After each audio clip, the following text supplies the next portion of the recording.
ယခုအချိန်ကာလဝဲတပေါင်းတစ်ခုလက်ပံဖူးပြီးခွေယူသောအချိန်ကာလဖြစ်ပါသောကြောင့်မိမိတို့အိမ်မှာမွေးထားသောခွေများကိုခွေယူကာကွယ်စေများထိုးပေးထားပါမည်စေမထိုးနိုင်ပါကထန်ကျက်ကျွေးပြီးအိမ်မှာကြောချီထားကြပါခမညာ ဖြစ်ကုန်မင်းလား ဗျာ မင်းဘာလို့ကြောက်အောင်ရလဲမင်းကငါអော်ခိုင်းတာကမိဘေးကာကွယ်ရေးမိလုံခြုံမှုအတွက်လေ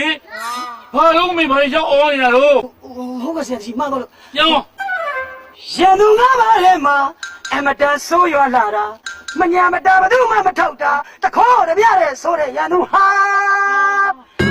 အဲ့ဒီလိုမိဘေကာကွယ်ဖို့အတွက်အိမ်တိုင်းမိချိန်မိကများပြုလုပ်ရပါမည်ဒါအပြင်ညစင်းမိကင်းဆောင်ဖို့အတွက်တိန်လေးယောက်ျားကောင်းတစ်ယောက်မိကင်းဆောင်မည်ဖြစ်ပါသည်မလိုက်နာပါက